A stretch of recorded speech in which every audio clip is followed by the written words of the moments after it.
Welcome to Traore's Stand, the unfiltered truth about Africa's new frontier. Right now, in the heart of the Sahel, a story is unfolding that defies every rule in the old geopolitical playbook. While the mainstream media is busy looking elsewhere, a massive shift has just occurred between Washington and Ouagadougou. Ibrahim Traoré, the man who dared to tell the West to leave, has just signed a staggering $147 million deal with the United States. It sounds like a contradiction, doesn't it? He invites Russian forces for security, but welcomes American doctors for health. This is the birth of a new kind of power. Imagine for a second.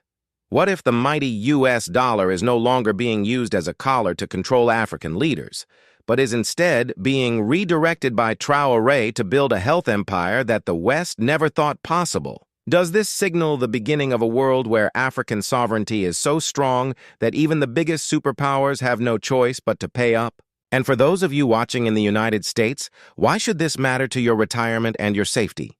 Because this 5-year deal isn't just about vaccines, it is about who holds the keys to the next global frontier. They say that hope is the only thing stronger than fear, and for decades, our brothers and sisters in Africa and across the diaspora have been told to wait. But how much longer can a mother wait for justice when the very systems meant to protect her are the ones holding her back? This is a moment of profound reckoning, where the pain of the past meets the fierce urgency of the now. If you have ever felt the weight of injustice, then you understand why the streets of Burkina Faso are breathing a different kind of air today. It is a hope that refuses to be silenced. This isn't just a simple public health agreement. It is a high-stakes chess match between a small nation and a global giant. On one side, we have the old world trying to keep its grip through aid. And on the other, a young leader redefining what it means to be independent. But why is Washington reacting with such sudden generosity after years of tension and sanctions? We are going to peel back the layers of this deal in the next few minutes. If your heart beats for freedom and you believe in a new dawn for Africa, hit that like button and subscribe. Join the movement and stand with us as we uncover the truth. I want you to go down to the comments right now and type Africa Rise to show the world that we are watching and we are united. Your voice is the power they can't take away. Now, let's get into the heart of the matter and see what is really happening behind the closed doors of this $147 million secret. This is not just news. It is a prophecy of what is to come for a continent that has finally decided to stand on its own feet. To truly grasp why this $147 million agreement is such a tectonic shift, you have to step away from the shiny offices in Washington and walk the red, dusty roads of rural Burkina Faso. This is where the statistics become human faces and the policy papers become life and death. Meet Musa, a 48-year-old farmer who has spent his entire life watching the wealth of his land being loaded onto trucks and ships, destined for European capitals. Musa has silver in his hair and deep lines of wisdom on his face, but he also carries a heavy heart. For decades, Musa and his neighbors were told that they were partners with the West. They were told that democracy and foreign aid were the keys to their survival. But Musa remembers the night his youngest daughter burned with a fever that wouldn't break. He remembers the desperate hours spent trying to find a doctor, only to realize that the nearest functioning clinic was a day's journey away. In that clinic, there were no bandages, no basic medicines, and certainly no hope. The aid the world talked about on the news never seemed to make it to the hands of people like Musa. This is the silent injustice that has fueled the fire of revolution in the Sahel. While foreign corporations were busy extracting gold and lithium from Burkinabe soil, the healthcare system was left to rot. It was a cycle of dependency that kept the people small and the superpowers large. But then, a young man in a red beret named Ibrahim Traoré stepped onto the stage. He didn't come with the polished words of a career politician.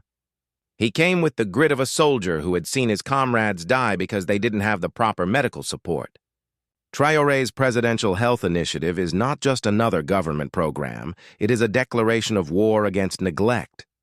He has promised to build 55 new medical centers across the country, focusing on the very areas that the previous regimes ignored. He has already brought in hundreds of ambulances and mobile units to reach the elderly and the forgotten. For Musa, Seeing a new clinic being built near his village is more than just a construction project. It is a sign that his country finally has a leader who sees him as a human being, not just a labor statistic or a pawn. This is the context that the mainstream media completely ignores when they report on this deal with the United States. They want to talk about strategic compartmentalization and diplomatic pivots, but they don't want to talk about the dignity of a father being able to save his child. Traoré is using this American funding as a tool to accelerate his own vision. He is telling Washington that if they want to stay relevant in the new Africa, they must contribute to the actual well-being of the people, not just build military bases or lecture them on how to run their own affairs. The struggle of the Sahel is a struggle for the right to exist on one's own terms. Musa knows that the road ahead is long and that the enemies of Africa's progress are many. But for the first time in 48 years, he feels like the wealth of Burkina Faso might actually stay in Burkina Faso. He sees the alliance with Russia as a shield for security and this deal with the Trump administration as a ladder for health. It is a masterful balancing act that is designed to ensure that the next generation never has to know the despair he felt.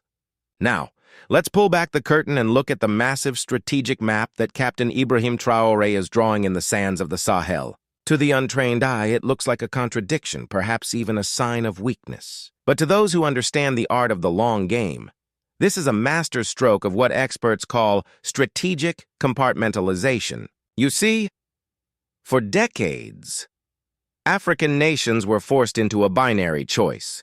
You are either with the West or you are against them. You either follow the dictates of Paris and Washington or you face the cold shoulder of isolation. But Traoré, along with his brothers in the alliance of Sahel States, has decided to tear up that old playbook. Traoré has realized something that many leaders before him were too afraid to admit. Security is one thing, and the survival of the people is another. He hasn't just invited Russia and Turkey to the table because he likes their politics. He brought them in because they provide the hard power, the boots on the ground, and the drones in the air without the endless lectures and strings attached that usually come with Western military aid. When the streets of Burkina Faso were under threat from terrorists, he needed a shield, and he found it in the East. But when it comes to the health of his nation, he knows that the United States still possesses some of the most advanced medical infrastructure and research capabilities on the planet. This 5-year agreement with Washington is a brilliant move because it places health into a separate, protected track. By signing this memorandum, Traoré is effectively saying that he can fight side by side with Russian partners on the front lines while simultaneously opening the doors to American laboratories and experts to fight malaria and HIV. He is refusing to let the rivalry between the East and the West dictate the life expectancy of his citizens. It's a level of diplomatic maturity that has caught the State Department completely off guard. They expected him to be an isolated rebel, but instead, they found a leader who knows exactly how to leverage their own resources against their desire for influence. Think about the sheer audacity of this. In 2022, the United States suspended military aid. In 2023, they stripped Burkina Faso of its trade benefits. In 2025, they were still leveling accusations of corruption. Yet, here we are in 2026, and the Trump administration is writing a check for $147 million. Why? Because the alliance of Sahel states has become too significant to ignore. If Washington walks away entirely, they lose all eyes and ears in a region that is becoming the new heart of African gold and lithium production. Traoré knows that the Americans are terrified of being completely shut out while Russia and China move in, so he is making them pay for the privilege of staying in the room. This isn't just about Burkina Faso anymore. It's about a collective shift in power. When Mali, Niger, and Burkina Faso stand together as the AES, they are no longer 3 small, landlocked countries. They are a bloc. They are a force. They are smelting their own gold and keeping their own lithium, refusing to let it be shipped out for pennies. Traoré is showing the world that you can say no to the military presence of a superpower and still say yes to a partnership that actually benefits your clinics and hospitals. He is playing the giants against each other, and for the first time in history, the giants are the ones who have to compromise. But there is a deeper question here that should make every American stop and think. If Traoré is so dangerous and unaligned as the media says, why is the Trump administration so eager to bypass its own previous sanctions to fund his health plan? Is this truly about saving lives in Africa? Or is there a hidden price tag attached to these millions? While the medical centers are being built, something else is being collected, something far more valuable than gold in the 21st century. As these laboratories become integrated into the Burkina system, we have to ask what exactly is being sent back to Washington in return. The chess pieces are moving faster than ever. Traoré has secured the weapons to protect his borders, and now he has secured the funding to protect his people's health. He has navigated the storm of Western pressure and emerged with a deal that many thought was impossible. But as any seasoned soldier knows, the most dangerous part of the battle isn't the initial charge. It's what happens after the deal is signed and the silent players begin their work. Now we must ask the question that is likely burning in the minds of every hardworking American watching this. Why is our government sending $147 million of your tax money to a leader in Africa who has made it very clear that he doesn't want Western interference? At a time when inflation is squeezing your grocery budget and your hard-earned pensions are feeling the weight of a volatile economy, why is Washington opening the vault for Burkina Faso? To understand this, you have to look through the lens of the America First global health strategy. This isn't charity. This is a cold, calculated move by the Trump administration to build a firewall against the next global pandemic. The logic from Washington is simple but controversial. They believe it is cheaper to detect and contain an infectious disease in the heart of the Sahel than it is to deal with it once it reaches the shores of Florida or the streets of New York. By funding these laboratories and integrating American-funded officials into the Burkina system, the United States is essentially buying an early warning system. They are trying to ensure that the next major outbreak is stopped before it can ever threaten the American way of life. But for many of you, this feels like just another way the government spends your money abroad while neglecting the needs of people right here at home. However, there is a much deeper and more shadow-filled side to this deal that the experts are starting to whisper about. It's the question of data. When you build laboratories and run health programs for 5 years, you aren't just giving medicine, you are collecting information. In the digital age, biological data is the new oil. There is a growing fear across the African continent that these programs are designed to harvest the genetic and medical data of millions of people to be stored in Western biobanks. Leaders in countries like Zambia and Zimbabwe have already started pushing back, asking what exactly the United States wants with their citizens' private medical information. Ibrahim Traoré is walking a razor-thin line here. He needs the funding to build his hospitals, but he also knows the risks of letting a foreign superpower into his country's most intimate systems. He is taking the money to serve his people, but he is doing so with his eyes wide open. He understands that for Washington, this $147 million is a small price to pay to keep the U.S. dollar as the primary currency of trade and influence in a region that is rapidly turning toward gold and the BRICS nations. If the dollar is pushed out of the Sahel, it's one more brick pulled out of the wall of American economic dominance. This deal is a desperate attempt by the old guard in Washington to maintain a foothold in a world that is moving away from them. They are using health aid as a diplomatic carrot because their military stick no longer works. But as an American taxpayer, you have to ask yourself if this investment is truly protecting you or if it is just a way for the bureaucracy to stay relevant in a continent that has decided to lead itself. The price of failure here is immense. If this money is mismanaged, or if it fails to stop a crisis, it won't just be a waste of your money. It will be a total collapse of Western credibility in the new Africa. We are witnessing a moment where the American dollar is trying to buy a seat at a table where it is no longer the guest of honor. Traoré has made it clear that Burkina Faso's sovereignty is not for sale, even if its health system needs support. This creates a tension that could snap at any moment. Will the United States respect the boundaries of this new African empire, or will they try to use this health deal as a backdoor to regain the control they lost? The answer to that question will determine the security of our global borders and the value of the dollars in your pocket for years to come. This is a high-stakes gamble for everyone involved. For the American people, it is a test of whether your resources are being used wisely to protect the nation or simply to fund a global game of influence. For Traoré and the people of Burkina Faso, It is a test of whether they can take the tools of the superpower without becoming its servants. As we look at the billions being spent around the world, this $147 million deal in the Sahel stands out as a symbol of a changing world.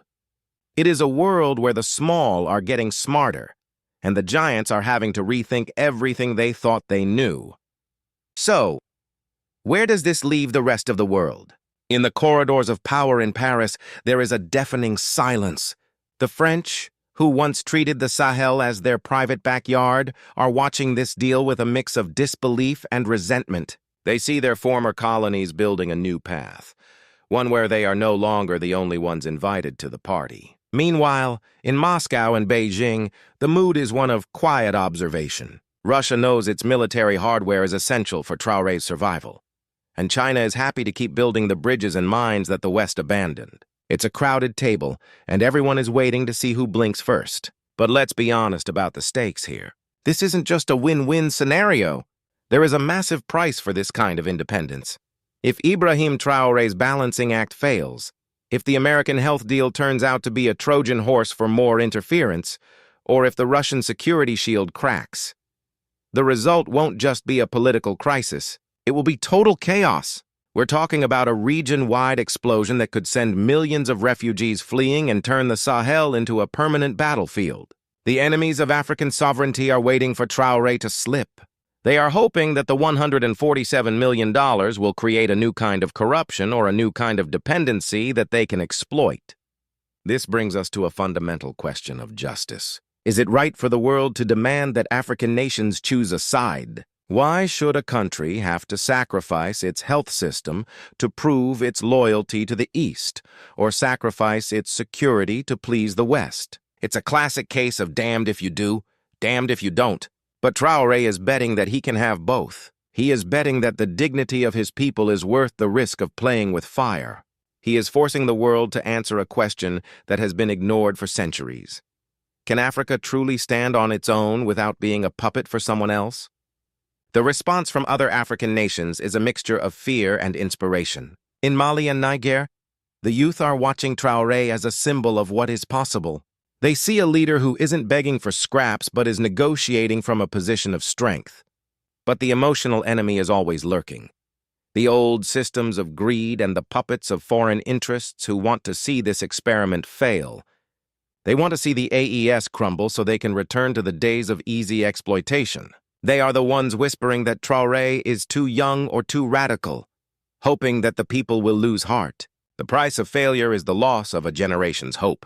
But the price of success? That would be a world where the map of Africa is no longer drawn in European or American boardrooms. It would be a world where the new Africa is a reality, not just a slogan. I want to hear from you, because your perspective matters in this global conversation. Do you think Traoré is a genius for taking this deal? Or is he playing a game he simply cannot win? Drop a comment below right now with the words New Africa or Africa Can Do It if you believe the time for standing on our own has finally arrived. Your energy is what keeps this movement alive. As we close this chapter on the high-stakes drama of the Sahel, we are left with a single, undeniable truth. The world is no longer what it was just a few short years ago. The old maps are being redrawn, and the old rules are being burned in the fires of a new African sovereignty. Ibrahim Traoré isn't just a captain of an army. He is becoming a captain of a movement that is echoing across the entire diaspora. He has shown that a nation can be small in size but giant in spirit, forcing even the most powerful administration in Washington to come to the table on his terms. We asked at the beginning of this journey if the US dollar was still a weapon of control or if it was becoming a tool for those with the courage to lead. The answer lies in the 55 medical centers and the hundreds of laboratories being built with that very currency. This is the ultimate irony. The resources of the old world are being used to build the foundations of the new. Whether you are watching from a quiet suburb in America or the bustling streets of Ouagadougou, you are witnessing history in the making. This is the frontier of a world where dignity is the only currency that truly matters. For the elders who have spent their lives praying for a day when Africa would stand tall and speak with its own voice, that day is no longer a distant dream. It is happening right now, in the laboratories, on the battlefields, and in the hearts of millions who refuse to be forgotten. This is a journey of faith as much as it is a journey of politics. It is a belief that justice will eventually find its way, even through the most complex and shadow-filled deals. We must remain vigilant, but we must also remain hopeful. If you believe that every nation has the right to protect its people and its future, then you are part of this story too. If your heart beats for the freedom of the Sahel and the rise of a continent that has given so much to the world, I invite you to join us in a moment of unity. Go down to the comments right now and simply type Amen to show that you stand with Africa and you stand with the truth. If you want to stay on the front lines of these global shifts and hear the stories the mainstream media is too afraid to tell, hit that subscribe button and turn on the notifications. Share this video with someone who needs to see the power of a nation standing on its own feet. Thank you for being part of this community. May God bless the path of the righteous, and may the light of truth continue to shine on the new frontier of Africa. We will see you in the next analysis.